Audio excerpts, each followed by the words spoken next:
Bonjour et bienvenue au webinaire. Nous sommes ravis qu'un si grand nombre de membres de la profession aient pu se joindre au webinaire d'aujourd'hui sur les nouveaux profils de compétences pour les agents de brevet et les agents de marque récemment publiés par le Collège des agents de brevet et des agents de marque de commerce de Cabam. Avant de commencer le webinaire, je vais procéder à la reconnaissance du territoire. L'Institut de la propriété intellectuelle du Canada, ou l'IPIC, son bureau se trouve dans la ville d'Ottawa, en Ontario, sur le territoire traditionnel non cédé des Algonquins, Anishinaabeg. EPIC honore les Algonquins et les Anishinaabe et toutes les Premières Nations, les Inuits et les Métis, pour leur contribution essentielle à cette terre et au domaine de la propriété intellectuelle, des connaissances traditionnelles et de l'expression culturelle. J'ai le plaisir d'annoncer que l'orateur d'aujourd'hui qui représente le collège, Leonora Hoika pour Jensky et Jennifer Levotchkin. Je m'excuse si j'ai mal prononcé vos noms. Léonora est membre du conseil d'administration de la cabane. Elle a plus de 35 ans d'expérience en droit de la propriété intellectuelle, tant en cabinet privé qu'en entreprise. Elle a commencé tout de suite et peut-être à Toronto, puis a rejoint IBM Canada en 1993. Avec IBM Canada, elle a fait plusieurs fonctions au niveau mondial, notamment la gestion de portefeuille de marques de brevets, la direction d'équipes de propriété intellectuelle et d'équipes transactionnelles, puis en tant qu'avocate générale associée auprès d'IBM Corporation à New York. Elle a été conseillère principale en matière de marque pendant plus de 10 ans et a permis à l'équipe chargée du droit de la propriété intellectuelle de soutenir l'unité commerciale Watson d'IBM. Elle a également été membre de l'équipe mondiale d'IBM chargée de l'application des brevets et de l'octroi de licences. Elle est des agents de brevets de marque enregistrés au Canada et ancienne présidente de l'EPIC. Je vais vous dire, elle était avocate, donne souvent des conférences sur les services juridiques, la réglementation et la pratique. Il est le PDG de Josie Patter. Il était auparavant directeur de la pratique ProLoss Pro dans le cadre de l'initiative de prévention des sinistres et de gestion des risques. Il a dirigé le développement des ressources en matière de prévention des sinistres, la programmation de la formation professionnelle et les efforts de sensibilisation à l'éducation. Avant de rejoindre le monde du droit, ProJuda était membre du conseil d'orientation du barreau de l'Ontario. Il donnait des conseils sur les questions essentielles auxquelles sont confrontées les professions juridiques. James Bodkin est directrice de l'enregistrement et de la formation et registraire adjointe au Collège des agents de brevets et de marque. Elle a plus de 13 ans d'expérience dans le domaine de la réglementation. Elle fournit des conseils stratégiques et opérationnels. La direction elle est chargée d'assurer la conformité avec les modèles du cadre législatif en matière d'enregistrement et de formation et conduit à l'élaboration de programmes et de stratégies visant à garantir la confiance des titulaires de licenciés. Et il s'agit notamment d'avoir une initiative pluriannuelle en matière de confiance et d'administrer le processus d'autorisation d'exercer et les examens de qualification. Je suis Carole Hutchman, ancienne présidente d'EPIC et l'actuelle présidente du comité d'éthique et de réglementation d'EPIC et je serai la modératrice d'aujourd'hui. Avant de commencer, j'ai quelques notes d'ordre administratif. Votre sortie audio a déjà été mise en sourdine pour éviter les bruits de fond. On vous invite à soumettre vos questions en utilisant le bouton Q&R sur le bas de votre écran. S'il vous plaît, ne posez pas de questions par le biais du chat. Les questions seront traitées à la fin de la présentation. Conformément aux règles et des fournisseurs accrédités, EPIC doit délivrer un code de participation pendant le webinaire.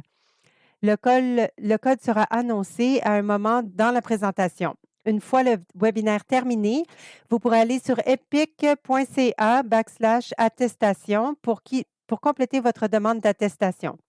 Une fois soumise, vous accéderez immédiatement à votre attestation en vous connectant à votre portail et en cliquant sur Mon EPIC CPD Attestation. Avant de passer le micro à Judah, je sais que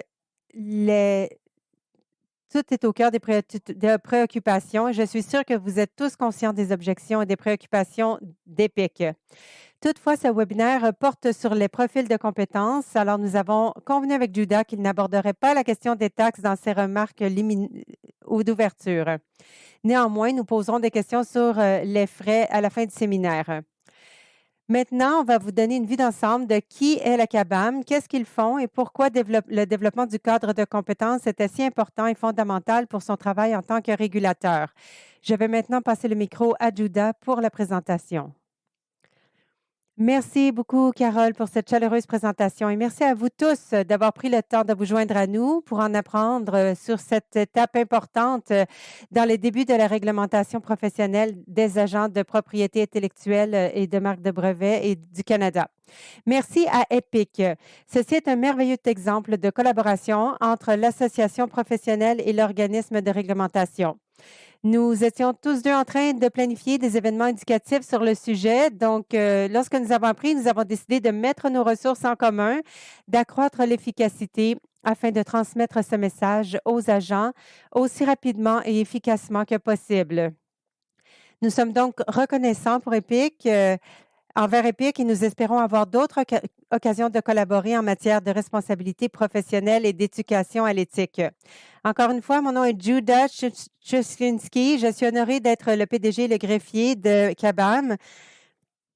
Je suis ravie de faire partie d'une organisation qui se concentre sur faire construire et de bâtir la profession dans les années à venir.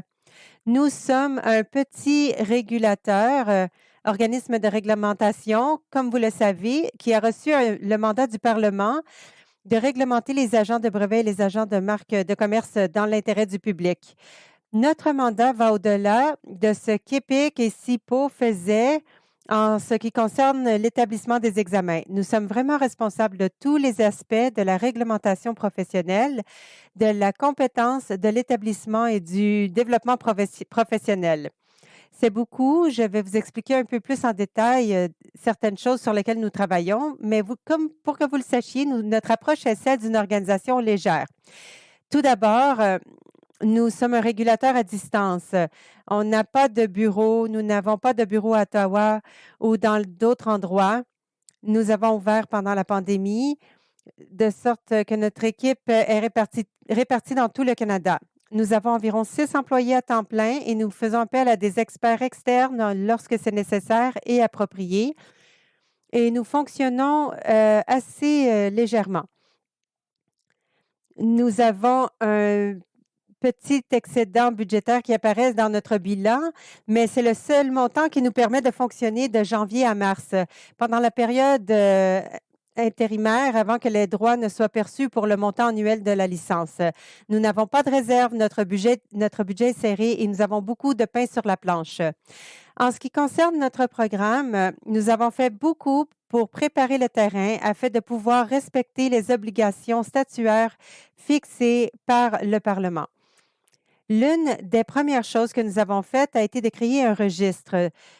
C'est un registre de tous les agents de brevets et de marques de commerce. Ainsi, le public peut s'assurer que lorsqu'il souhaite rencontrer un professionnel, il sait qu'il ne s'agit pas d'un praticien non autorisé. Il s'agit d'une personne agréée par l'autorité de régulation. Il s'agit donc d'un aspect important de la protection du public et nous sommes fiers de pouvoir le présenter en anglais et en français sur notre site Web. Nous avons également pris le relais en ce qui concerne les examens de qualification. Et Jen est notre experte en la matière pour ce qui est du processus d'examen et nous travaillons avec les agents de propriété intellectuelle pour poursuivre le travail qui a été initialement effectué par l'éthique et SIPO et qui continue à développer ces examens. Nous avons également établi des catégories pour les titulaires de licence et de nouveaux règlements qui viennent d'être annoncés. Nous les avons légèrement modifiés pour refléter de meilleures pratiques en matière d'agents de propriété intellectuelle, y compris dans des contextes où il n'était pas clair que ces agents internes pouvaient jouer un rôle actif dans la profession s'ils n'étaient pas nécessairement des procureurs avant le CIBO. Donc, nous avons apporté quelques changements pour nous permettre d'être inclusifs dans nos catégories de licences. Donc, nous avons apporté quelques changements pour nous permettre d'être inclusifs dans nos catégories de licences afin que ceux qui viennent d'autres milieux, qui s'identifient comme des agents de brevets, puissent avoir une licence qui corresponde à leur domaine d'activité. Nous avons donc beaucoup travaillé dans ce domaine que je classerais plutôt dans la catégorie du développement professionnel, mais nous commençons au fur et à mesure que de notre croissance à travailler davantage sur ce que je qualifierais de réglementation professionnelle. Nous avons effectué les premiers travaux, établir un code de conduite qui est disponible sur notre site Web. Nous l'avons fait en consultation avec les professions et avec la Fédération des barreaux afin d'éviter toute duplication ou confusion supplémentaire. Nous avons essayé d'élaborer un code qui serait facile à lire pour ceux qui sont déjà réglementés, mais qui couvrirait également les besoins spécifiques des professionnels de la propriété intellectuelle. Nous savons qu'il n'est pas parfait. J'ai déjà parlé avec la déontologie et la commission de réglementation professionnelle et je les ai informés que nous disposons d'une liste de points sur lesquels nous aurons des consultations ainsi que des possibilités de développement et d'amélioration. Et comme pour tout code de conduite, il s'agit d'un processus d'actualité. Nous y reviendrons donc en temps voulu. Mais d'abord, nous devions en créer un et informer les gens de son existence. Donc, c'est notre première étape. Mais au-delà de cette fondation initiale, nous commençons également à recevoir des plaintes. Et bien qu'il y ait eu un espoir initial que peut-être parce que dans le passé, il n'y avait pas eu beaucoup de connaissances de l'insatisfaction des consommateurs ou des préoccupations au sujet des pratiques des agents de propriété intellectuelle. En tant que nouvelle autorité de régulation, nous ne pouvons pas nous permettre de recevoir autant de plaintes. Mais on est au début et nous ne pouvons pas compter là-dessus. Et en fait, nous avons déjà des plaintes qui rentrent. Et sous notre statut, nous devons enquêter. Nous devons prendre des mesures préliminaires pour déterminer quelles sont les allégations, comprendre la plainte et l'examiner. Et si nécessaire, nous la transmettons à notre commission d'enquête.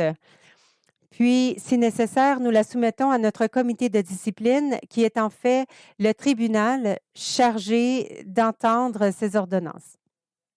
Nous en sommes donc au stade des audiences et nous en sommes également au stade du premier contrôle judiciaire d'une décision prise par CABAM au sujet de ce qui était une enquête préliminaire, une quasi-plainte concernant un agent. Nous avons donc du pain sur la planche en ce qui concerne la réglementation professionnelle, comme nous le savions. Donc, nous commençons à s'approcher du plein fonctionnement. Nous voyons les deux moitiés des parties importantes de la réglementation professionnelle se mettre en place ensemble. Nous nous appuyons sur les compétences, la norme, fixer les normes, les exigences en matière de formation que nous allons explorer, mais nous avons également reçu des plaintes. Et donc, alors que nous sommes en train de construire une sorte d'échelle plus complète, nous devons poser les bonnes bases en matière de compétences. Et l'un des écarts avant la CABAM, c'est que, selon moi, dans ma mémoire récente, personne n'avait fait de formation d'évaluation professionnelle, comme la question de Richard Scarry. Qu'est-ce que les gens font toute la journée? Qu'est-ce que c'est que les agents de brevet font toute la journée? Qu'est-ce que les agents de marque font toute la journée dans la plupart des professions? Il y a quelque chose qui s'appelle le profil de compétences. Nous allons en apprendre plus aujourd'hui, car c'est ce que nous faisons. Nous avons entrepris le profil de compétences pour mieux comprendre ce que font les agents tout le long de la journée. Et nous reconnaissons qu'il ne s'agit pas seulement de ce que peut faire un avocat. Ce n'est pas seulement ce qu'un expert technique pourrait faire. Les agents de marque et les agents de brevet viennent de toutes sortes de domaines d'expertise, de tous les domaines de formation avant de passer les examens. Donc, qu'est-ce qui les unit? Qu'est-ce qu'ils partagent? Et qu'attend-on d'un agent de brevet ou d'un agent de marque de commerce canadien d'aujourd'hui en tant que norme de niveau d'entrée? Une fois que nous disposerons de ces informations, ça nous aidera à réglementer quel type de parcours de formation pourrait être proposé, quel type de formation continue pourrait être mise en place, quel genre de formation devrait être disponible généralement, Quel type de normes pourrait avoir un impact si quelqu'un fait l'objet d'une plainte? Donc, il s'agit là d'un point essentiel dont nous allons parler. Mais comme nous commençons ici, un élément essentiel pour ceux d'entre vous qui sont assis là en tant qu'apprentis et qui essaient de comprendre ce que l'avenir leur réserve et ce que nous allons examiner à l'avenir. Et donc, avec ces nouvelles compétences claires et délimitées, vous disposerez d'une carte précise. Je suis donc ravie que nous ayons fait ce travail de base essentiel. Une grande partie du travail a été effectuée bien avant mon arrivée, donc les félicitations vont à des personnes comme Jenna et Leonora, et je vais maintenant leur passer le flambeau pour qu'elles puissent entrer dans le vif du sujet. Qu'est-ce que c'est un profil de compétences? Merci beaucoup. Merci beaucoup, Judah, et merci, Carole, pour la présentation. Donc, nous allons couvrir beaucoup d'informations dans la séance d'aujourd'hui. Pour commencer, nous allons définir un profil de compétences techniques, expliquer ce que c'est et ce que ce n'est pas. Nous donnerons un bref aperçu du processus utilisé pour développer et valider les profils.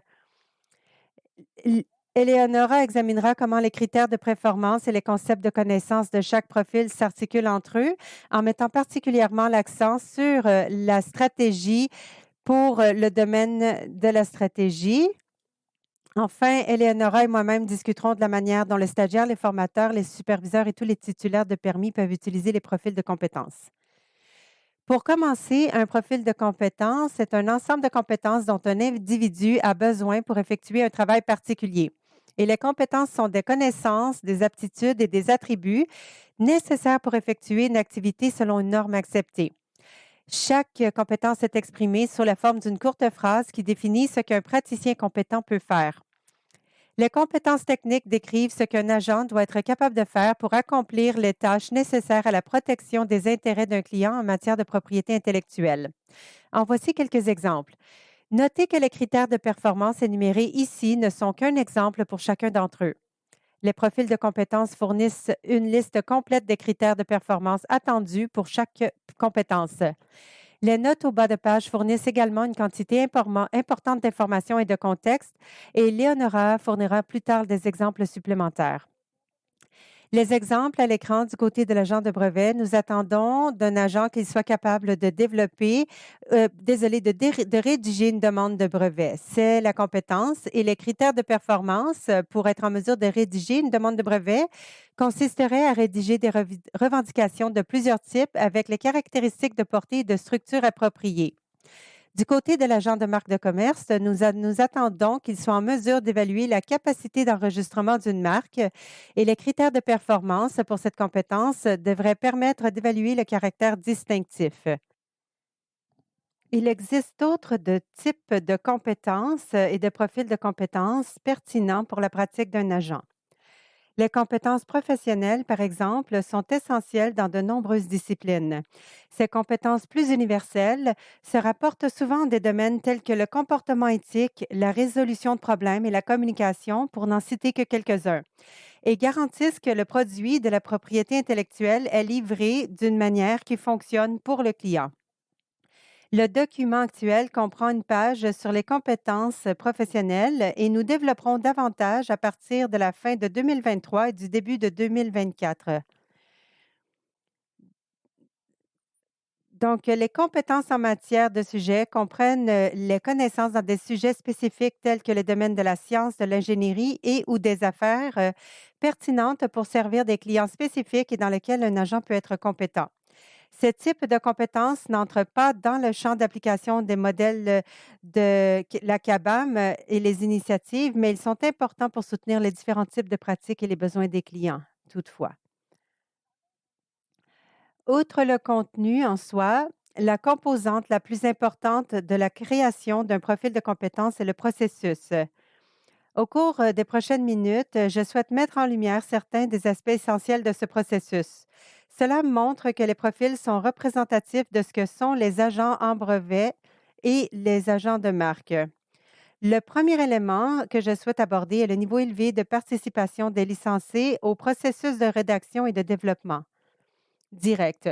Cet élément était essentiel pour confirmer les concepts de connaissances, les compétences et les attentes générales présentées dans les profils font du sens et trouvent un écho auprès des praticiens. Nous avions plus de 20 praticiens qui ont participé au groupe de travail. Les groupes de travail ont été sélectionnés de manière à représenter la diversité de la profession et inclure diverses perspectives. La deuxième composante est liée au bilinguisme et l'équivalence et le processus de traduction. Il était extrêmement important que les profils de compétences aient la même signification en anglais et en français.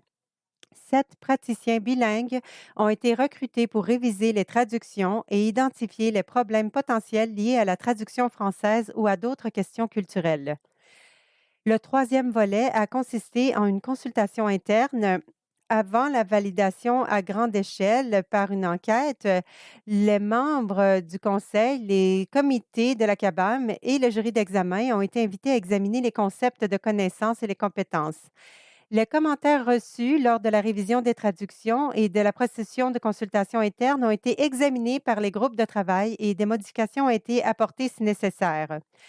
La quatrième composante était l'opportunité pour les professionnels de fournir un retour d'information et de valider le travail de l'expert en la matière.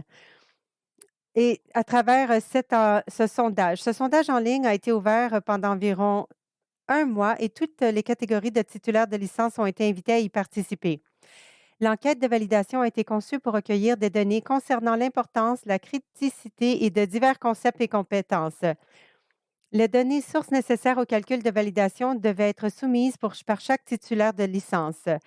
Les composantes consultatives devaient être axées sur l'obtention d'un retour d'information directement de la part des titulaires de licence individuelles. Les données des enquêtes ont été utilisées pour valider les profils et déterminer si il était nécessaire de les modifier avant de les présenter au comité d'inscription et au conseil d'administration et en fonction de la perception de la criticité et de l'importance par les répondants. Lors de sa réunion de décembre 2020, le comité d'enregistrement a approuvé toutes les informations de base et tous les rapports, a approuvé les profils de compétences qui établissent les normes pour l'évaluation des compétences évaluées par les examens. Ils ont convenu que les profils devraient être révisés tous les 5 à 7 ans ou plus tôt, si nécessaire, pour tenir compte des changements dans la pratique.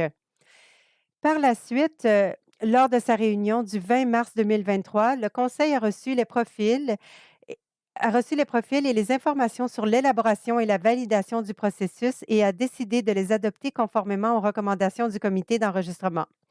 Ce qu'il faut retenir du point de vue du processus, c'est qu'il y a des preuves basé sur la réglementation professionnelle qui a été appliquée. L'approche incorporée les meilleures pratiques de la psychométrique et la défendabilité. Nous avons sollicité la participation et la rétroaction des titulaires de permis à plusieurs étapes du processus.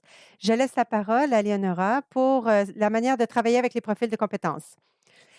Merci beaucoup. Bonjour tout le monde. Tout d'abord, j'aimerais féliciter tous vos collègues qui ont consacré des efforts considérables et de l'expertise aux différentes étapes de l'élaboration de ces profils. Ils ont consacré beaucoup de temps et nous en sommes reconnaissants. Vous pouvez consulter les profils sur le site web de CEPATA en anglais et en français. Il y avait un lien dans le document. Vous pouvez y avoir accès et l'autre est inclus à la fin de cette présentation. Le profil de compétences sont très détaillés et je ne vais pas les passer en revue page par page. Ce que nous voulons faire vraiment, c'est d'expliquer les différentes parties des profils de compétences et la manière dont elles fonctionnent ensemble. D'ici la fin de ce webinaire, vous serez en mesure de naviguer vous-même dans les profils en fonction des besoins de votre pratique. L'autre chose que je voudrais dire, c'est que les profils des agents de brevet et des agents de marque de commerce ont été développés en parallèle en utilisant la même méthodologie. Donc, ils sont structurés de la même façon, mais en utilisant d'autres contenus. Donc, en regardant les profils, vous allez trouver quelque chose qui s'appelle les sources fondamentales. Il s'agit des instruments juridiques et des références, les manuels de pratique, etc., que les agents doivent connaître et pour être en mesure d'exercer leur discipline. Les sources principales sont des sources canadiennes, y compris la loi et les règlements pertinents, la loi et les règlements pertinents de la CABAM, les traités internationaux incorporés dans la loi canadienne. Du côté des brevets, le c'est la coopération en matière de brevets. Du côté des marques, c'est la classification des produits et de services de la jurisprudence. Les sources secondaires sont les traités et guides internationaux pertinents, y compris la Convention de Paris, qui figure dans les 2 profils puisqu'il s'agit de la source définissant les droits de propriété intellectuelle et de la priorité de la Convention. Et le troisième groupe qui figure également dans les 2 profils sont les sources professionnelles qui sont les règlements et statuts de la loi de la CABAM et le code de déontologie. Les concepts de connaissance sont les définitions et les doctrines ou les tests juridiques que les agents compétents doivent connaître pour exercer efficacement. Les concepts de connaissance sont définis dans les sources, par exemple la définition d'une invention ou si une marque est définie dans la loi pertinente. La jurisprudence peut affiner cette définition. Ainsi, juste après les sources, il y a une première liste de concepts de connaissances fondamentales et ce regroupement de connaissances est assez étendu de concepts de connaissances dans chaque profil. Ils sont les concepts qui s'appliquent à des compétences multiples ou des domaines de travail dans l'ensemble d'une discipline. D'autres connaissances ou concepts peuvent être spécifiques à une compétence particulière et sont énumérés dans cette compétence.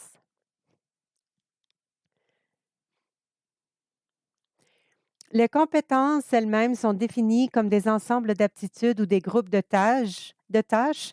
Et comme Jennifer a déjà mentionné, chaque compétence est assortie d'une liste de tâches spécifiques appelées des critères de performance qui doivent être accomplis dans le cadre de l'ensemble de compétences. Comme nous l'avons déjà mentionné, toute connaissance supplémentaire, tout concept spécifique aux tâches de cette compétence est inclus à la fin de cette compétence. Jennifer, Jennifer y a fait allusion. J'aimerais également mentionner que tout au long du document, il y a des notes de bas de page très détaillées qui clarifient ou développent les termes utilisés dans les concepts de connaissance et les critères de performance. Il s'agit d'un glossaire et lorsque nous avons commencé à rédiger ce document, il figurait à la fin en forme de glossaire, mais il est beaucoup plus pratique de l'avoir sous forme de notes de bas de page détaillées. Donc, ils sont essentiels et vous devez y prêter attention lorsque vous examinez les profils. Prenons des exemples concrets en commençant par le profil de compétences de l'agent de brevet. Comme nous l'avons dit, ce profil commence par les sources fondamentales et les sources principales du concept de connaissances fondamentales en matière de brevet. Donc, nous avons les lois et les règles sur les brevets, la MOPAP, la législation et la loi sur les règles du PCT en droit canadien et la jurisprudence pertinente. Les sources secondaires sont les traités et guides internationaux pertinents, comme la Convention de Paris, le traité sur le droit des brevets et le traité de coopération en matière de brevets. Les connaissances et les concepts fondamentaux couvrent les types de protection par le droit d'auteur, la nature d'une invention, y compris l'objet, la nouveauté et la mission anticipée, l'évidence d'un brevet, la portée de la contrefaçon, les principes fondamentaux des exigences et des processus du modèle et les types de revendications et les criminels. Oh, désolé. Il y a 5 compétences.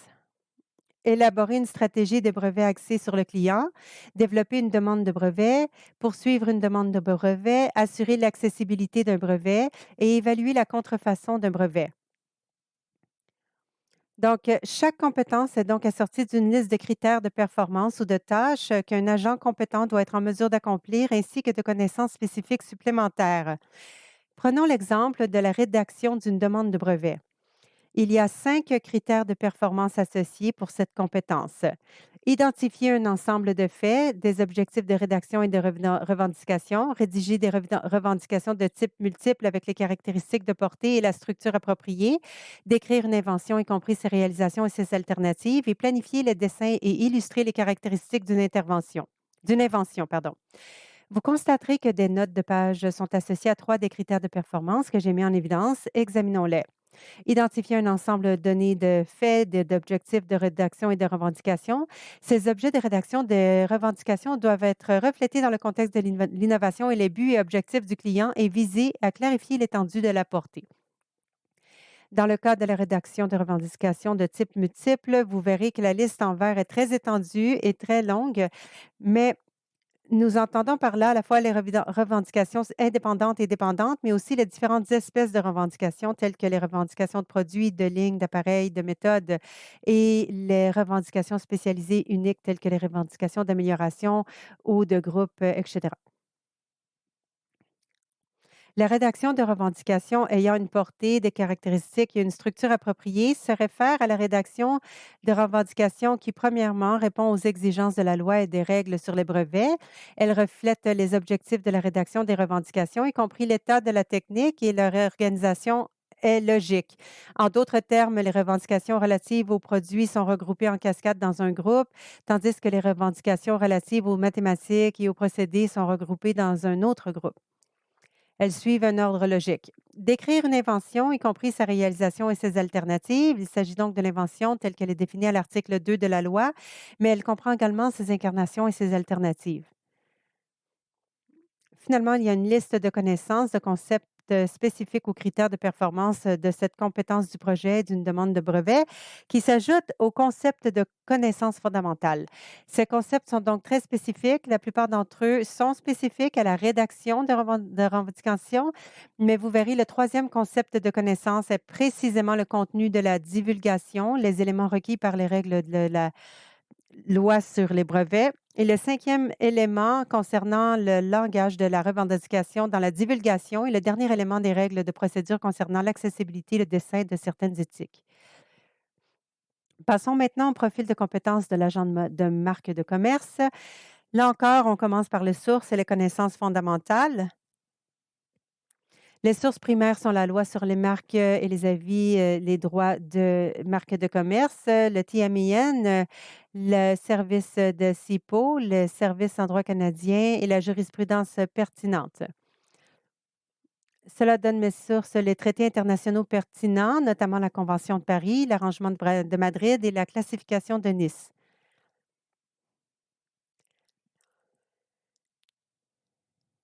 Les 4 principaux groupes de tâches ou compétences sont évalués: l'enregistrement de la capacité d'une marque, l'élaboration d'une stratégie de marque axée sur le client, la poursuite d'une demande d'enregistrement de marque, représenter un client devant la commission d'opposition des marques dans le cadre d'une procédure d'opposition ou de procédure en vertu de l'article 45.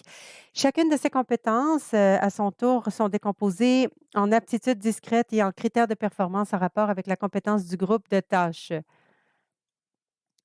Passons donc aux critères de performance associés à l'une des compétences évaluées, la capacité d'enregistrement d'une marque de commerce. Vous verrez sur cette page, nous avons 7 des 9 critères de performance et je vais m'arrêter parce que c'est la seule blague que vous aurez. Il s'agit bien sûr, allusion à Star Trek, le 7 de 9. Donc, les 7 sur cette page sont la recherche de marque, l'interprétation des résultats de la recherche, l'évaluation du caractère distinctif, évaluation du risque de confusion, évaluation du caractère descriptif, évaluation du droit à l'enregistrement, identifier les domaines potentiels de conflit avec des tiers. Donc, 2 de ces 5 et 6 critères de performance sont donc associés, ont des notes associées. Donc, nous avons le caractère descriptif, comme nous le savons, l'article 12 comprend une évaluation du caractère descriptif, un droit à l'enregistrement et votre premier acquis, une marque est enregistrée, comme indiqué dans l'article 16 de la loi, en tenant compte de nos droits antérieurs et des revendications en vertu de l'article 4 de la loi sur les marques de commerce. Et ensuite, les 2 autres critères de performance consistent à identifier, à partir d'un ensemble de marques interdites, toute marque visée par la loi sur les marques, y compris celles énumérées aux articles 9, 10 et 10.1, et identifier, à partir d'un ensemble de faits, les objections techniques potentielles. Les objections techniques sont donc des objections non substantielles aux obstacles à la capacité d'enregistrement, y compris les différences dans les formalités.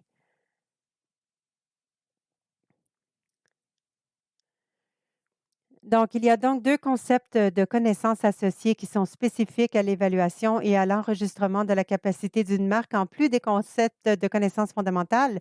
Et ils ont de multiples notes de bas de page qui clarifient la situation. Les notes de bas de page sont des marques déposables, évidemment, qui est définie par l'article 12 de la loi sur les recherches en matière de marque.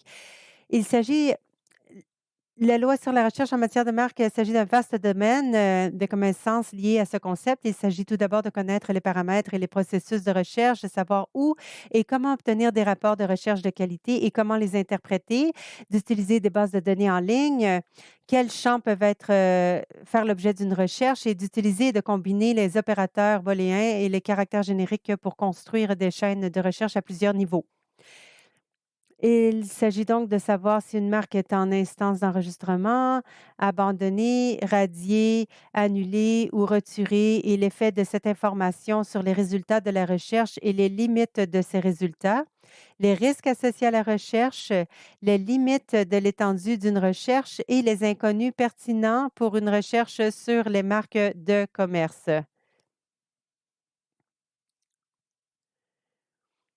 Donc, l'autre chose que je voulais que nous fassions, c'était de discuter de ce nouvel ensemble de compétences et de développer une stratégie centrée sur le client.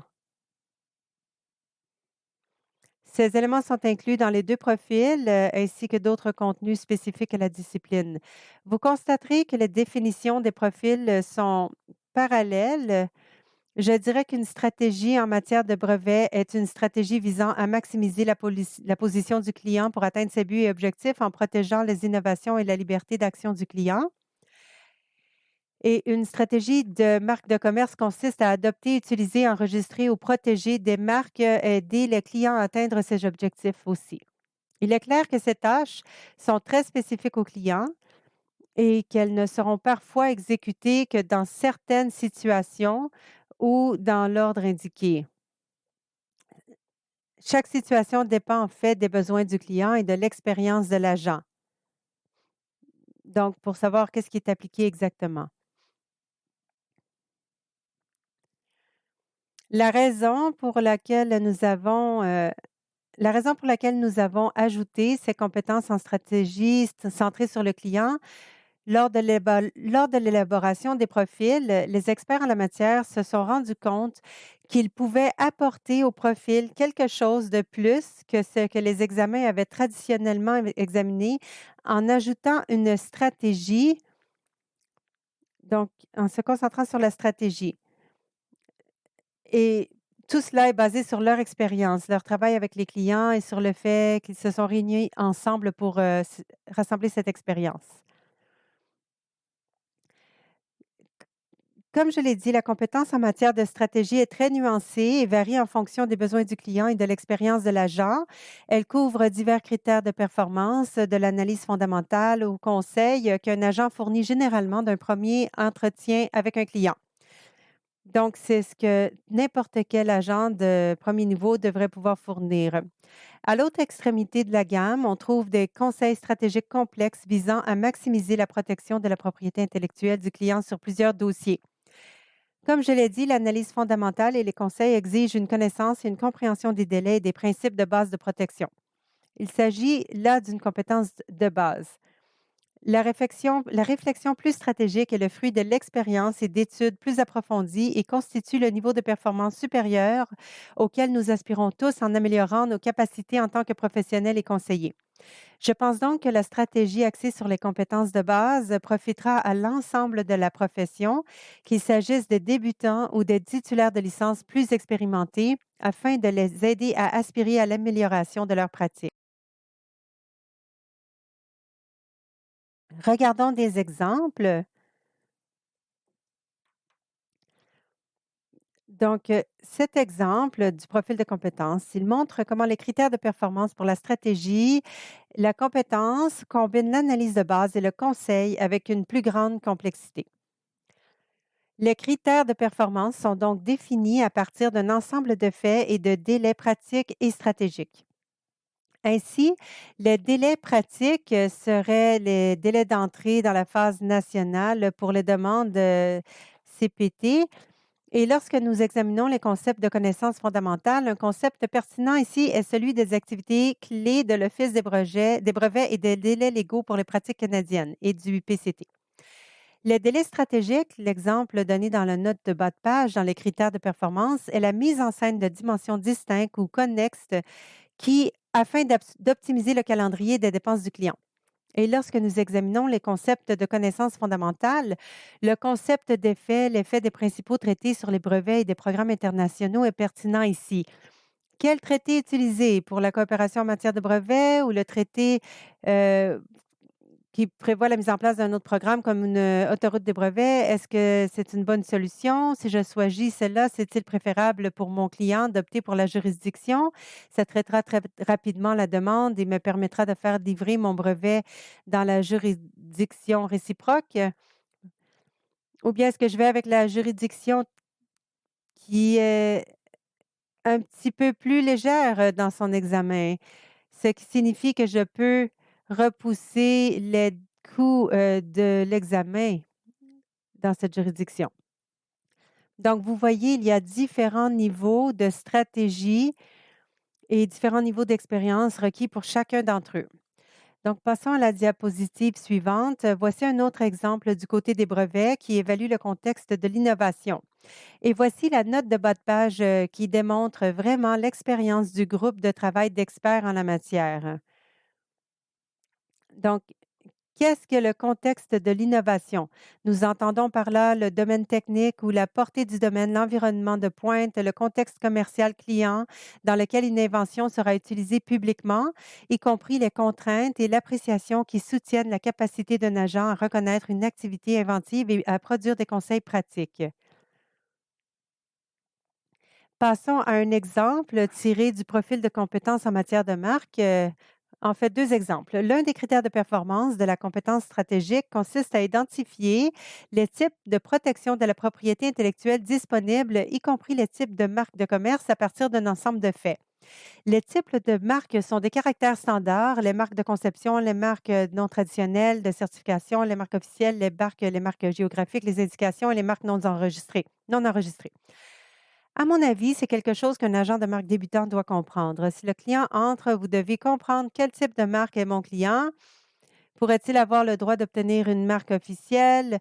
Doit-il chercher à obtenir une marque de certification ou un indicateur géographique? Il s'agit là d'une connaissance de base des types de marques et de la manière dont ils s'appliquent aux différents demandeurs. Des connaissances plus complexes seraient identifier les faits et les stratégies pour rendre une marque enregistrable. Nous sommes donc face à une marque qui risque de se heurter à des obstacles substantiels à l'enregistrement. Que puis-je conseiller à mon client pour surmonter ces obstacles? Ces obstacles à l'enregistrement peuvent consister à ajouter des éléments de dessin ou à supprimer des produits et des services dans le cas d'un caractère descriptif ou d'un commencement d'utilisation pour obtenir un caractère distinctif. En résumé, la nouvelle compétence stratégique de chaque profil est complémentaire. Les autres compétences offrent un parcours de développement qui permettent de fournir des conseils stratégiques fondamentaux et d'être en mesure de fournir des conseils stratégiques plus complexes et mieux situés. Je vais passer à la prochaine diapo. Je pense qu'ici, Carole va donner le code du CPD. Merci, Eleonora. Conformément aux règles des fournisseurs accrédités du CPD, EPIC doit délivrer un code pendant le webinaire. Le code est FIR 30. Encore une fois, c'est FIR 30. 30, c'est Frank Indigo Romeo 30. Donc, je pense que nous allons passer la parole à Jennifer. Merci beaucoup. Parlons brièvement de la signification des profils de compétences. Nous utiliserons les profils de compétences pour la profession afin de former et de préparer à l'examen de qualification, mais ils sont également pertinents pour tous les titulaires de licence. Donc, je suis donc certaine que tous ceux qui suivent actuellement une formation veulent connaître la question à 1 million de dollars. Qu'est-ce que cela signifie pour un stagiaire? Pour commencer, tous les stagiaires, qu'ils commencent leur formation, qu'ils soient en cours de formation ou qu'ils aient terminé leur formation, doivent lire très attentivement le profil de compétences de la licence qu'ils souhaitent obtenir. En ce qui concerne les nouveaux examens de qualification, il y a une erreur de frappe, il faut dire alignée, donc y compris les examens dans les compétences, ils seront administrés en 2024 et nous en parlerons un peu plus dans quelques diapos. Mais il y a vraiment 3 groupes de stagiaires que cela impactera. Le premier scénario concerne les stagiaires qui ont terminé leur formation et qui sont en train de passer les examens. La première option est donc de passer les examens 2023 et d'essayer de les réussir lors de l'administration finale du régime d'examen Legacy à l'automne 2023. Et la deuxième option serait de passer aux nouveaux examens, en commencer par les examens de connaissances en mars 2024. Dans tous les cas, si vous devez passer au nouveau processus d'examen, je vous recommande de revoir le profil de compétences, d'identifier toute lacune en matière de connaissances ou de compétences et de suivre une formation ou un enseignement complémentaire pour combler ces lacunes avant de vous présenter aux nouveaux examens. C'est important de noter qu'il n'y aura pas de transfert des épreuves ou parties d'épreuves passées dans le nouveau régime d'examen. Le deuxième scénario concerne les personnes qui sont actuellement en train de suivre leur formation. Peut-être que vous n'êtes pas admissible aux examens de 2023. Néanmoins, vous commencerez le processus d'examen dans la nouvelle formulation qui aura été mise en place. Ainsi, pour les personnes qui sont en cours de formation, je recommande également de revoir le profil de compétences avec votre superviseur de formation afin d'identifier les lacunes dans les connaissances et de la formation et de compléter le profil de compétences avec votre superviseur de formation. Finalement, pour les personnes qui doivent encore commencer leur formation, revoyez le profil de compétences avec votre superviseur et élaborez un plan de formation qui s'aligne sur le profil de compétences pour votre période de formation de 24 mois. Enfin, vous vous présenterez aux examens à l'issue de cette période de formation.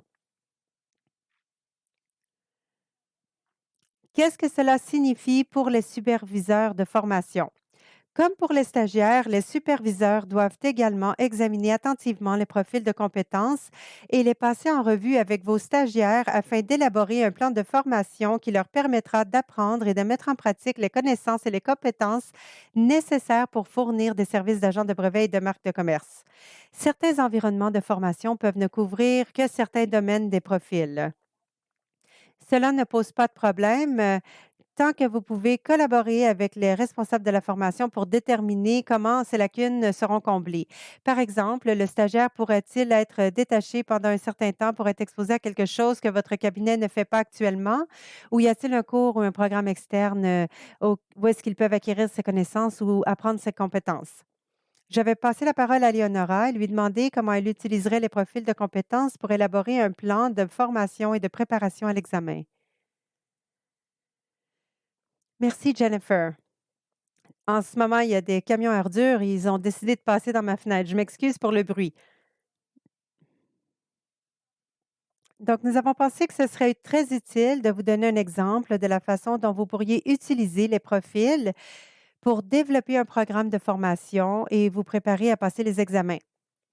Je tiens à être précise, c'est mon point de vue, ce n'est pas prescrit par l'ordre, c'est basé sur, le travail que j'ai effectué au fil des ans en tant qu'agent de brevet et agent de marque, dans les années et c'est basé sur une approche développementale bien connue de la formation professionnelle qui progresse, au cours de l'année au cours de 3 domaines d'apprentissage. Donc, le premier est la mémorisation et la compréhension, c'est-à-dire l'apprentissage des principes fondamentaux de la discipline.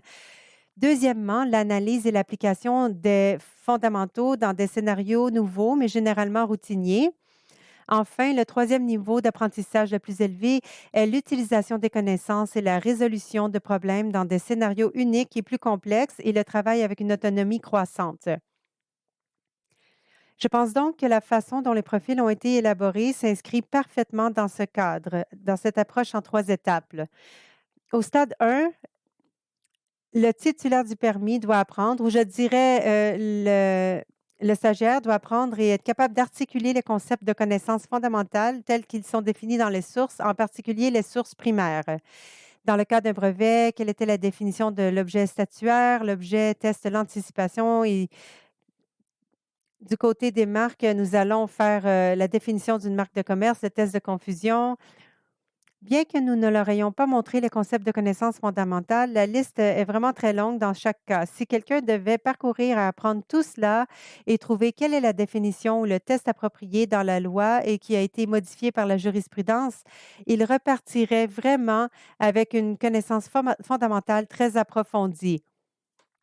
C'est quelque chose qu'un superviseur pourrait exiger de son stagiaire, mais le stagiaire pourrait commencer à faire ce travail seul. Dès qu'il décide d'entrer en formation, il peut s'atteler à l'acquisition des connaissances fondamentales de la discipline. À l'étape 2, le stagiaire peut effectuer un stage pratique en appliquant ces concepts de connaissances fondamentales et tout autre concept de connaissances spécifiques pertinent à l'exécution de critères plus accessibles tels que l'analyse et l'évaluation de scénarios de faits et la révision des documents existants. Par exemple, en ce qui concerne les brevets, évaluer les antériorités, les citations et rédiger des réponses aux actions de l'Office, rédiger des revendications, évaluer l'anticipation et la nouveauté. Ainsi, comme vous pouvez le voir, nous travaillons avec une demande existante ou un brevet existant pour appliquer ces concepts de connaissances. Du côté des marques, nous effectuons et analysons des recherches de capacité de registre, rédigeons des déclarations de produits et de services, abandonnons les réponses aux actions de l'Office, encore une fois en travaillant avec des documents existants et en aidant réellement à appliquer des concepts de connaissances. La troisième étape, lorsque le stagiaire maîtrise mieux les concepts et qu'il rédige correctement des brevets ou des marques de commerce, il doit commencer à travailler plus indépendante.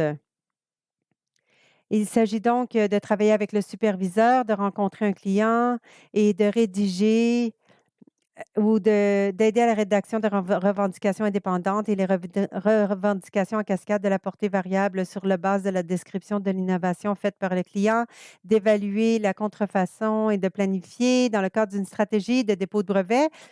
Il travaille de manière de plus en plus autonome tout en étant fortement supervisé au départ, mais à la fin du processus de négociation, si tout va bien, il pourrait rédiger une demande de brevet, l'examiner, le produit final avec le superviseur. En ce qui concerne les marques, les tâches plus complexes comprennent la préparation de preuves et d'arguments dans le cadre d'une procédure d'opposition ou d'une procédure en vertu de l'article 45 et identifier les moyens pratiques de gérer un portefeuille de passerelle nationale et internationale, la protection des marques internationales. C'est vraiment juste mon point de vue. Je vais repasser la parole à Jennifer pour qu'elle parle des examens. Merci, Leonora. Ceux d'entre vous qui sont dans leur programme de formation ou qui vont passer au nouveau processus d'examen, vous serez intéressés par la compréhension et la connaissance des spécifications de l'examen. Chaque examen de qualification est développé à l'aide d'un ensemble de spécifications d'examen et de leurs grandes lignes. C'est un examen mesurera en termes de domaine de contenu. Il fournira donc des informations sur les domaines et les pondérations, ainsi que des lignes directrices sur la manière dont le contenu sera mesuré. Ces lignes directrices sont exprimées en termes de structure afin de pouvoir indiquer la longueur du format, les niveaux cognitifs auxquels les tests seront effectués et le contexte. Par exemple, les circonstances dans lesquelles les questions d'examen sont formulées peuvent influencer leur interprétation. Les examens seront alignés sur les attentes des profils de compétences. Il faut, compte tenu des objectifs et des contraintes spécifiques, le contenu de la qualification a été élaboré par un groupe d'experts en la matière, des équipes composées d'agents en exercice et guidées par des psychométriciens. L'enquête de validation des compétences à grande échelle, administrée à l'automne dernier, a permis d'établir ces pondérations. Les spécifications du test ont été présentées au comité d'inscription lors de la réunion du 31 mars et viennent d'être approuvées et traduites. Elles sont maintenant en cours de préparation pour la publication et seront communiquées avec la profession et à tous les rédacteurs de formation et d'examen dès que possible. La publication est prête à être publiée et diffusée par le biais de notre bulletin d'information. Pour en savoir un peu plus sur les examens de connaissances seront administrés en mars 2024. L'objectif de chacun des examens de connaissances, il y a donc un examen sur les connaissances en matière de brevet, il y a un examen sur les connaissances en matière de marque de commerce, c'est de s'assurer que les stagiaires possèdent les connaissances de base nécessaires pour exercer la discipline concernée. Les examens des connaissances utilisent un format à choix multiples. Plus précisément, chaque examen consiste en 135 questions indépendantes à choix multiples qui correspondent à des options. Donc, ce format a été choisi pour plusieurs raisons. Les questions à réponse telles que les questions à choix multiples sont un moyen efficace de recueillir des informations sur un large éventail de connaissances et de compétences. Car il est possible de répondre à ces questions relativement rapidement, un large éventail de contenu peut être couvert en peu de temps. Ces questions sont faciles à noter de façon adéquate et cohérente. Pour un examen composé de 135 questions à choix multiples indépendantes et concises avec des options de 4 réponses, 3 heures suffisent généralement pour la plupart des candidats. Cependant, étant donné que la pression temporelle n'est pas un concept testé dans cet examen et compte tenu des objectifs d'accessibilité, la durée de l'examen sera de 4 heures. Le comité d'inscription est chargé de fixer les normes de réussite aux examens. Il étudie actuellement les recommandations de notre psychométricien concernant l'approche de la note de passage et de plus amples informations concernant la notation seront disponibles dans les mois à venir. Les candidats qui réussissent les examens de connaissances peuvent ensuite se présenter aux examens de compétences qui seront administrés pour la première fois à l'automne 2024. Les examens de compétences visent à s'assurer que les stagiaires possèdent les compétences nécessaires à la pratique. Ces examens, informatisés sous forme de réponses écrites. Ce format a été choisi pour plusieurs raisons. Les questions à réponse construites permettent aux candidats de démontrer des compétences plus approfondies ou plus complexes puisqu'il n'y a pas de réponse préétablie à sélectionner. Une tâche basée sur la performance peut également être utilisée pour évaluer la capacité à intégrer ou à traduire les compétences en une performance efficace. Ces tâches permettent d'évaluer une dimension de profondeur qui n'est pas disponible dans d'autres formats. Les examens de compétences devraient se concentrer sur les compétences fondamentales ayant le plus d'impact, telles qu'identifiées par le travail de validation et de spécification des tests, car les examens à choix multiples ou les examens de connaissances couvrent des concepts de connaissances sous-jacents de compétences. Les examens peuvent se concentrer sur les aspects cognitifs d'ordre supérieur et les compétences de cours.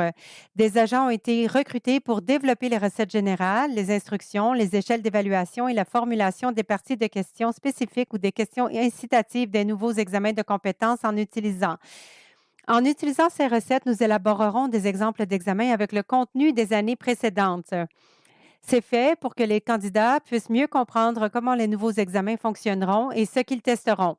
Nous espérons que les exemples d'examens seront prêts pour la publication plus tard cette année et en prévision de l'administration de l'automne 2024. Ma dernière diapo sur le sujet portera sur la comparaison entre les examens actuels et les nouveaux. Les examens sont comparables en termes de temps de test avec un peu plus de temps pour le côté des marques de commerce par rapport aux anciens examens pour tenir compte de la composante des connaissances. On maintient le même temps approximatif et éviter l'introduction de barrières supplémentaires à l'entrée. En revanche, il y a plusieurs changements à fort impact entre le nouveau et l'ancien système. Il devrait y avoir un sentiment de familiarité entre la nouvelle approche et les approches anciennes. La couverture du contenu est comparable. Rien n'est perdu. Il n'y a rien vraiment de nouveau dans ce qui est testé. Les changements concernent plutôt la manière dont les choses sont testées, dans quelle proportion et à quel niveau. Je donne la parole à Léonora pour discuter de la pertinence des profils de compétences pour tous les titulaires de licence. Merci beaucoup, Jennifer. Voici les dernières réflexions. Nous avons parlé de la structure des profils pour qu'ils soient appliqués au développement d'un programme de formation et se préparer aux examens. Les profils sont pour toutes les professions. Ils définissent les exigences en matière de compétences au niveau de l'entrée. Et comme le nouvel examen débutera en 2024, il sera mis en place pour refléter les profils. Nous allons tester les connaissances fondamentales dans l'examen de sélection initiale et les compétences spécifiques pour les examens de compétences. Les profils fournissent également une méthodologie pour maintenir les compétences des titulaires de licence complètes à jour par le biais de l'amélioration continue du CPD ou pour évaluer l'aptitude d'une personne, par exemple, pour des entretiens d'embauche ou des promotions. Les nouveaux règlements sont entrés en vigueur hier En vigueur hier, le premier règlement comprend des dispositions relatives au retour à la pratique active. Après une interruption, une approche basée sur le risque sera utilisée pour analyser la situation unique de chaque candidat, en particulier lorsque l'absence a été longue. Un profil de compétences pertinent permettra de déterminer s'il est souhaitable d'améliorer les compétences comme condition à la reprise de la pratique active. Enfin, les profils seront également instructifs dans le cadre du Code de conduite professionnelle, en particulier ce qui concerne les exigences en matière de confiance et de qualité de service. J'aimerais mentionner qu'il y a un nouvel article qui est sur le point d'être publié sur le site web de CABAM. Il traite plus en détail de l'association entre les profils de compétences et le Code de conduite professionnelle. Je vous invite donc à consulter cet article lorsqu'il sera publié et il figurera également dans une prochaine lettre d'information. Sur ce, je pense que nous sommes prêts à répondre à vos questions.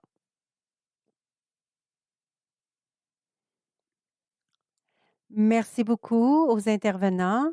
C'était très utile, de l'information très importante pour tout le monde. Nous avons plusieurs questions. Je pense que je vais commencer par celle qui porte sur le sujet avant de regrouper les questions plus générales. La première question est de savoir s'il y a eu récemment des avancées technologiques significatives avec de grands modèles de langage ou des LMM tels que le chat GPT et que cette disponibilité générale de cette technologie est susceptible de déclencher des changements majeurs dans les pratiques des brevets. Est-il prévu d'introduire un profil de compétences relatif à l'utilisation de cette technologie? Il s'est penché sur la question dans ses lignes directrices sur les citations utilisant la technologie. Celle-ci ne constitue pas une exigence, mais seulement une recommandation. Je peux répondre à cette question. Donc, à ce stade, les profils sont donc fixés comme ils le sont.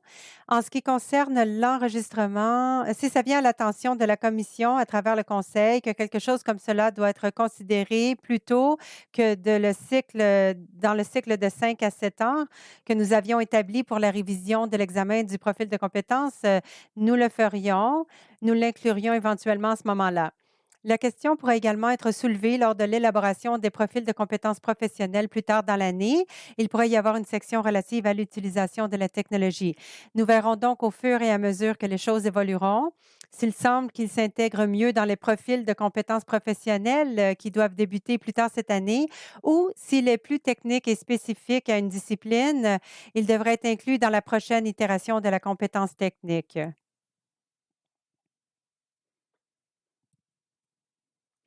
Et j'ajouterais quelque chose, qui est différent à cette technologie, mais vous savez, lorsque je me préparais pour ce webinaire aujourd'hui, l'une des choses que j'ai remarquées qui a eu un impact sur moi, c'est la différence entre la recherche, vous savez, du côté des brevets, de la nouveauté, de l'évidence, et de la recherche du côté des marques de commerce.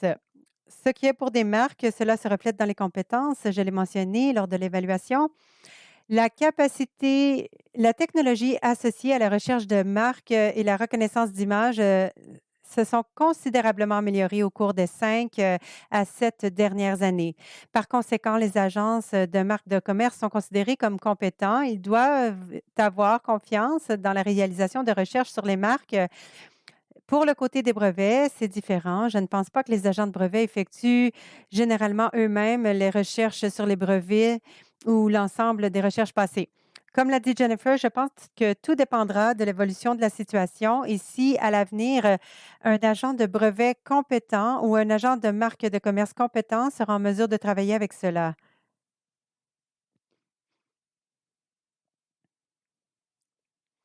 D'accord, nous avons une question concernant la nouvelle exigence centrée sur le client. Qu'est-ce que la recommandation lorsqu'un client souhaite quelque chose dont l'agent de brevet ne pense pas qu'il maximisera la position du client?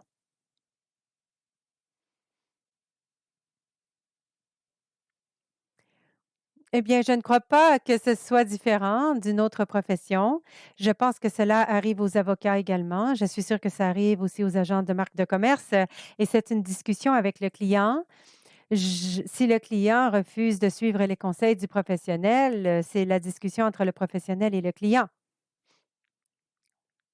Et Judah, je ne sais pas si vous avez un commentaire spécifique à cet effet, parce que je pense que ça dépasse le cadre de l'Agence des brevets. Oui, je pense que c'est exact. Léonora peut y répondre. Vous savez, moi, je reviens à mes anciennes années de gestion des risques et à la technologie, la vieille technologie. J'avais l'habitude de communiquer des documents dans ce genre de discussion avec ceux qui avaient un lecteur CD.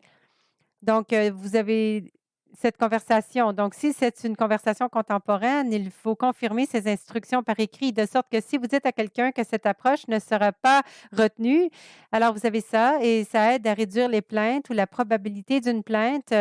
Ou si une plainte est reçue, soit par un régulateur ou un responsable professionnel, il y a une trace écrite qui est contemporaine et qui aide à réduire votre risque également. Ainsi, tout le monde est sur la même longueur d'onde. Ces conversations ont lieu, elles doivent également être documentées.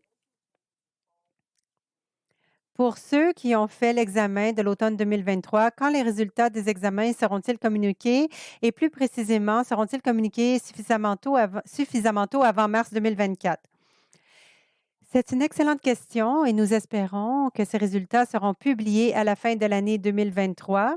Nous espérons donc qu'ils seront publiés avant les vacances de 2023, ce qui laissera suffisamment de temps pour que le processus de recorrection ait lieu au début de l'année 2024 et que les décisions de recorrection soient disponibles avant les examens de connaissances 2024. Voilà donc le calendrier provisoire. Nous espérons que tout se passera comme prévu et nous espérons vous livrer ces résultats bien avant les examens. Et c'est principalement pour cette raison que les examens ont été repoussés d'un mois cette année et que les examens sur les marques de commerce seront en septembre et que ceux pour les agents de brevet auront lieu en octobre afin de tenir compte des examens sur les nouvelles connaissances en mars. Jen se chargera de publier un profil ou un plan de formation type. Je ne pense pas à quelque chose d'obligatoire, mais plutôt de développer un outil ou un exemple permettant d'élaborer un plan de formation personnalisé. Si ce n'est pas le cas, serait-il utile qu'Epic s'en charge et cela nécessite une préparation approfondie pour fournir ce type d'informations, mais je pense que c'est quelque chose qui devrait vraiment venir de CEPATA, de CABAM. Avez-vous l'intention de le faire? En ce moment, nous continuons d'étudier les différentes ressources à développer pour aider les agents et les stagiaires à comprendre le profil de compétences. Ces ressources rassembleront probablement à ce que Léonore a présenté aujourd'hui en termes d'étapes 1, 2 et 3, de concepts de connaissances et d'ensemble de compétences. Nous envisageons donc diverses ressources pour compléter les profils qui, nous l'espérons, seront publiés cette année. OK. Compte tenu des progrès rapides de l'IA, quel est le projet de CABAM pour protéger l'intérêt public contre l'empiètement de l'IA et des domaines de pratique des brevets et des marques de commerce tels que les documents de conseil, la rédaction de modèles de préparation, etc.? C'est une excellente question, Carole. Ce n'est pas une question de politique que le Conseil a encore examinée, mais je voudrais souligner que le Conseil a adopté des objectifs réglementaires et l'un d'entre eux, vous le savez, il comporte des tensions. Donc, l'un des objectifs est de protéger le public et de veiller à promouvoir la prestation éthique et compétente des services fournis par les agents. Ainsi, dans la mesure où la technologie aide les gens de marques de commerce et les agents de brevets à faire leur travail, c'est un facteur essentiel.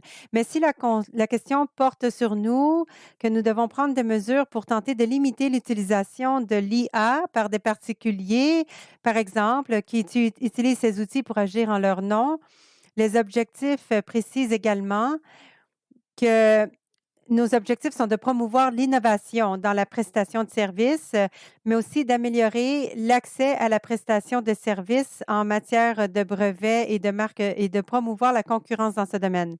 Il reste que donc à voir comment le conseil d'administration examinera ces objectifs, mais personnellement, je serais surpris si nous devions mener une charge contre l'utilisation de la technologie. Désolée. Je voulais ajouter une chose.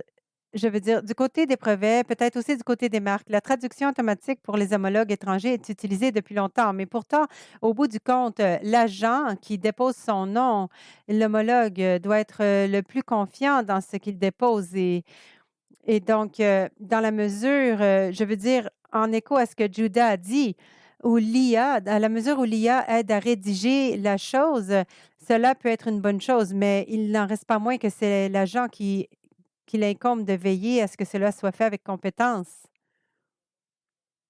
D'accord. Y aura-t-il des exemples d'examens pour l'examen des connaissances? Nous espérons pouvoir publier quelques exemples d'examens, des questions à choix multiples pour les examens de connaissances, mais ils seront simples en termes d'aspect des questions d'examen à choix multiples. Quant au contenu, il est basé sur les concepts de connaissances identifiés dans les profils de compétences. Comme je l'ai déjà mentionné, nous essaierons de publier quelques exemples de questions d'examen pour l'examen de connaissances, mais nous nous concentrons sur les exemples d'examen de compétences, car je pense que c'est vraiment là que les personnes qui sont actuellement dans le processus d'examen ou même les nouveaux stagiaires et les nouveaux candidats voudront voir et comprendre les différences entre les anciens examens de l'héritage et les nouveaux examens et ce à quoi ils doivent s'attendre dans ces nouveaux examens de compétences. Après tout, il s'agit de réponses construites écrites pour répondre à des questions. Si un stagiaire peut passer les examens de qualification cet automne en 2023, doit-il passer l'examen passé proposé à cet automne ou y a-t-il la possibilité d'y renoncer et de passer les nouveaux examens en 2024? C'est une excellente question et les individus qui souhaitent ne pas passer l'examen en 2023 peuvent le faire. Nous demandons donc que lorsque nous envoyons la communication sur l'inscription à l'examen, vous nous renvoyez une notification ou un courriel en nous indiquant que vous souhaitez ne pas passer l'examen en 2023 et que vous souhaitez le passer en 2024 afin que nous ayons ces informations dans nos dossiers. Dans le cas contraire, il n'y aurait pas d'obligation d'écrire en 2023, étant entendu que, comme je l'ai mentionné déjà, il n'y aura pas d'obligation de faire un examen en 2024. Il n'y aura aucune obligation d'écrire et nous l'avons indiqué, il n'y aura pas de report de partie ou d'épreuves déjà passées. On ne reportera pas des examens déjà passés. Il y a une question intéressante ici. Pensez-vous que les taux de réussite aux examens de qualification des agents en brevet et en marque vont augmenter, diminuer ou vont rester inchangés? C'est une très bonne question aussi. Je crois que c'est le temps qui nous le dira en termes de résultats. La CABAM n'a pas de taux de réussite spécifique à l'esprit. Comme je l'ai expliqué, nous voulons le comité d'inscription est en train d'examiner les méthodologies relatives aux notes de passage et ce sera basé sur des approches psychométriques et nous espérons que les taux de réussite augmenteront à mesure que les profils de compétences commenceront à être intégrés dans les plans de formation et d'éducation et nous pouvons fournir des informations plus transparentes sur le contenu et la structure dans le contexte des examens. Donc, nous espérons donc que les taux de réussite augmenteront, mais comme je l'ai dit, nous n'avons pas de repères spécifiques à ce stade.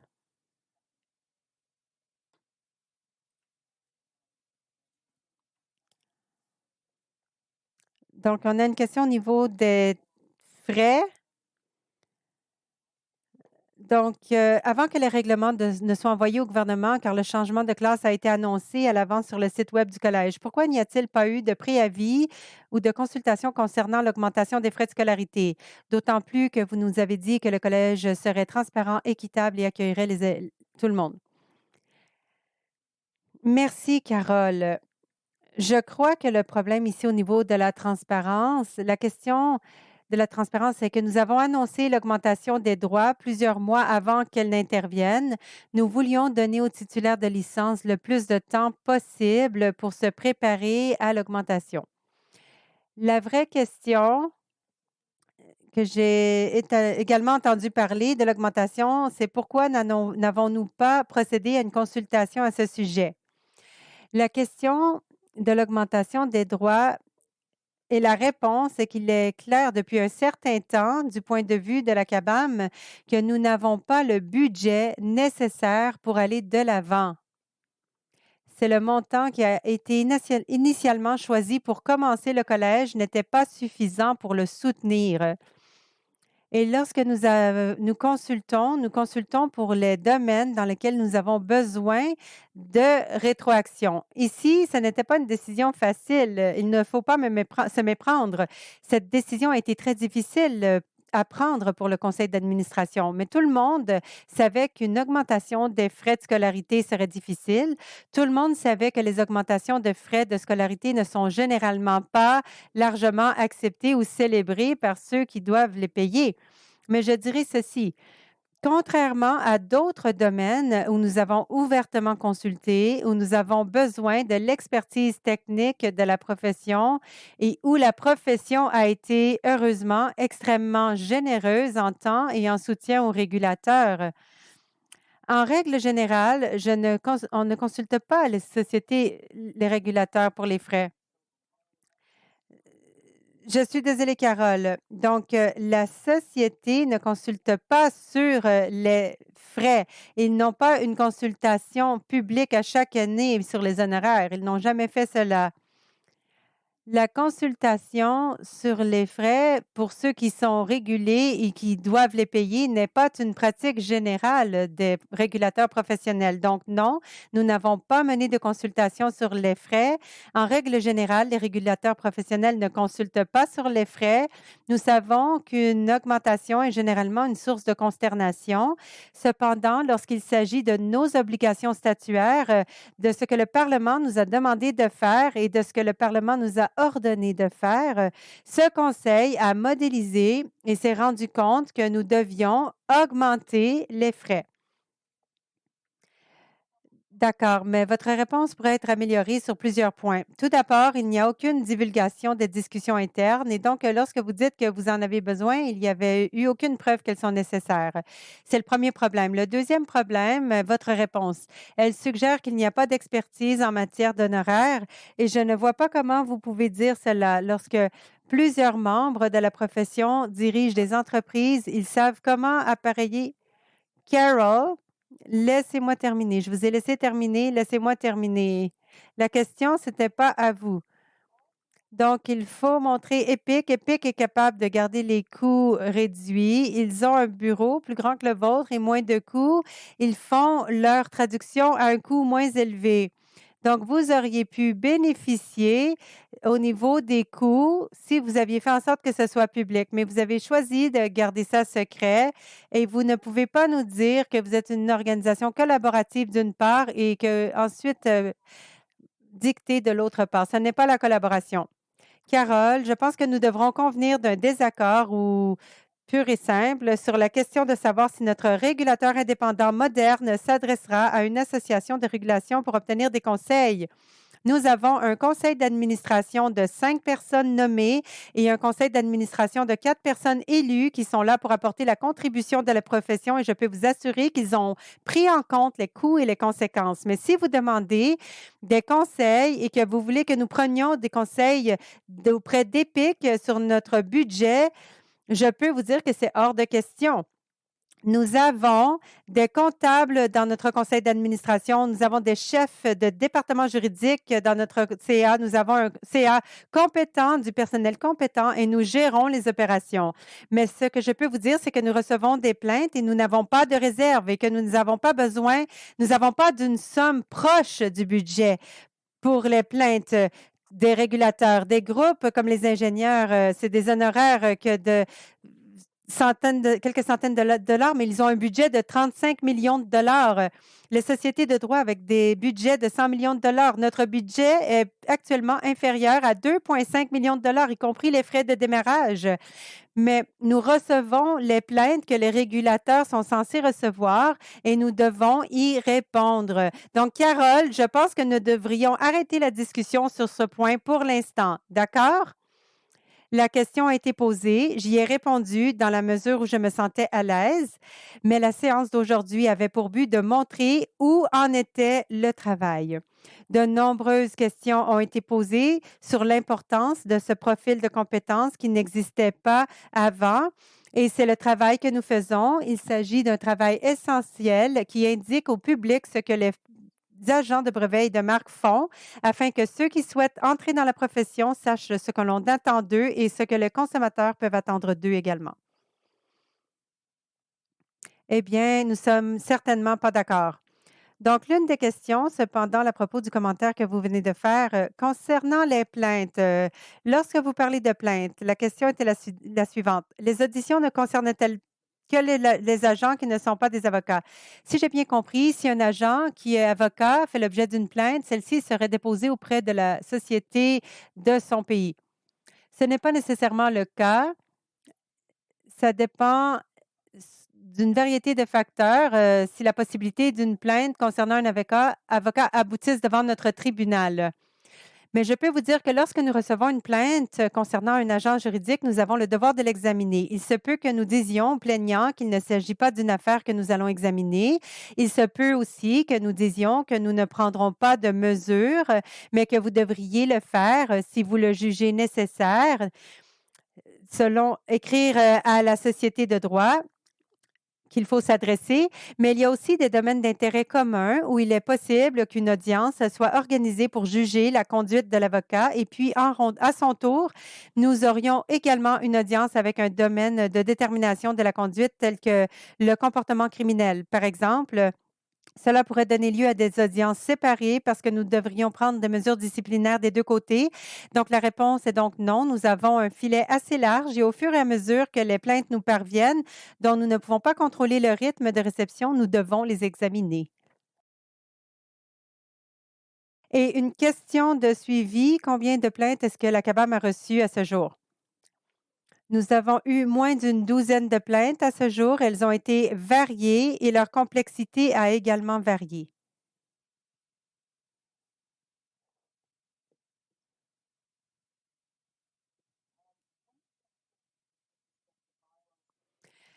L'une des questions porte sur l'article 73 du règlement. Les licenciés doivent avoir le registraire, plus précisément les articles 73B et D. Le COBAM considère que les exigences énumérées sont inexcusables à l'étranger. Par exemple, l'article 73B oblige les titulaires de licence à un greffier.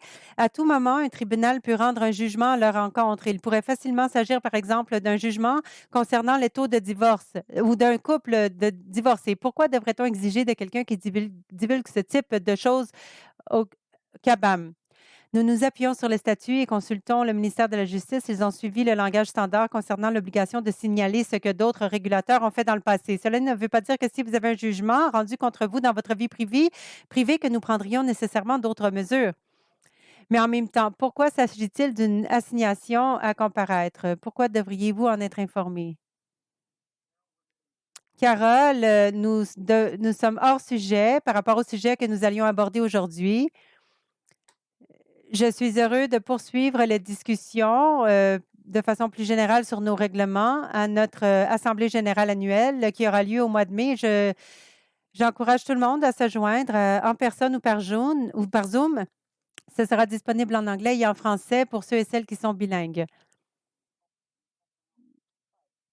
Oui, nous comprenons. Savez-vous combien de temps a été alloué à l'AGA pour les questions? La rencontre sera d'une heure. Nous ne savons pas encore de combien de temps sera disponible pour les questions, mais s'il y a des questions sur les frais, je peux vous assurer que vous aurez une présentation sur les frais à ce moment-là. Il y aura une présentation qui traitera de nos plans pour l'avenir. Il y aura également une discussion prévue sur les changements de la réglementation. Non, mais la question est de savoir s'il y a une période de temps prévue pour les questions des titulaires de licence. Oui, il y aura une période réservée aux questions. Et savons-nous combien de temps elle dure? C'était ça la question. Nous allons diviser la réunion en plusieurs parties. Il y aura quelques minutes par domaine.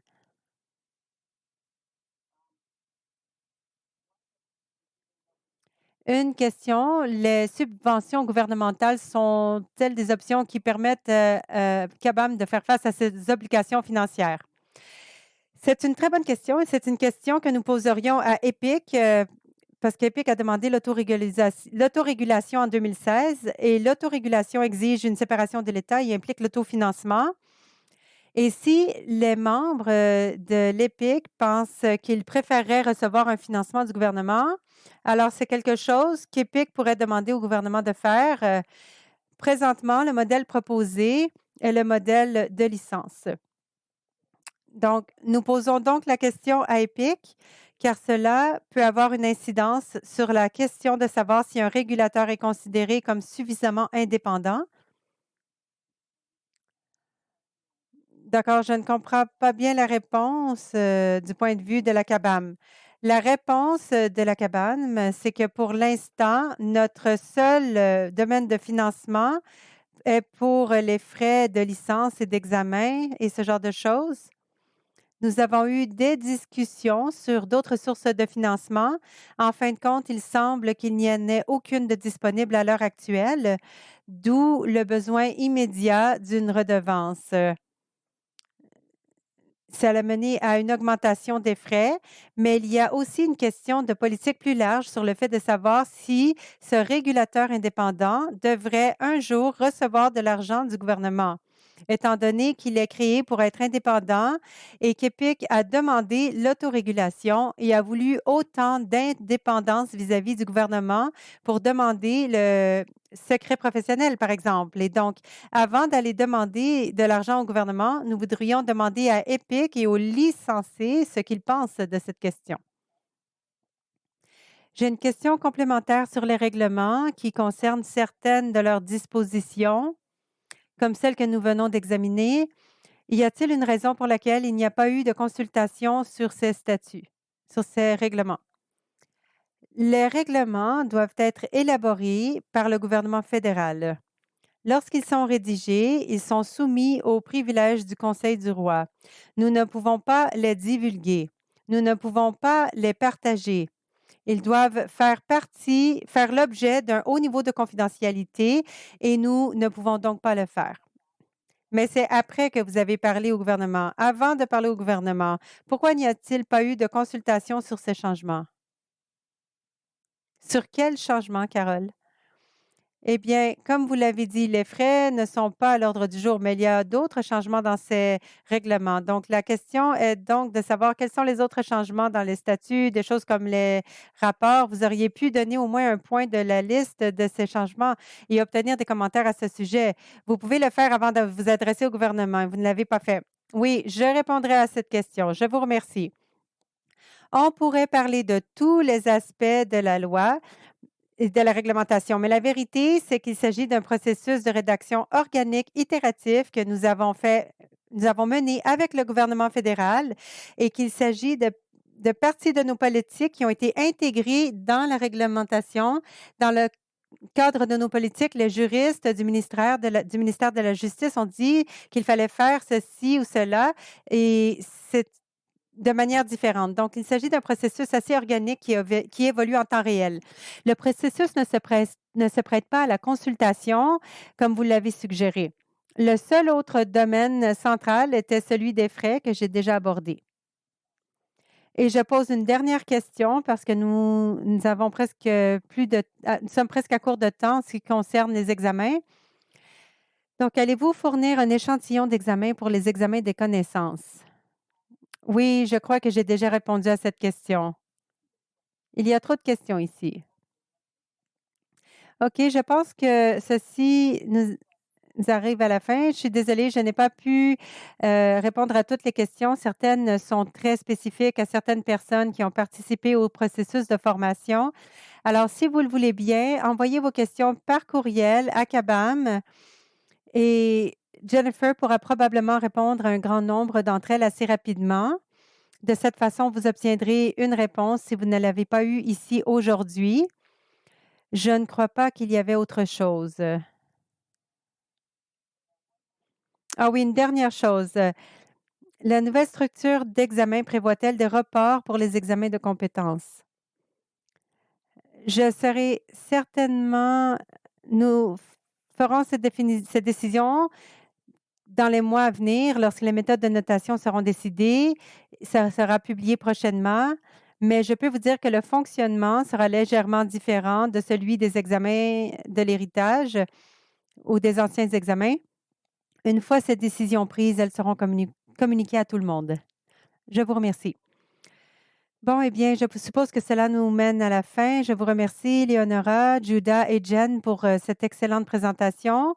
Merci à tout le monde d'avoir participé au webinaire et nous vous invitons à remplir le formulaire d'évaluation en ligne envoyé par courriel et nous espérons que vous passerez un bel après-midi.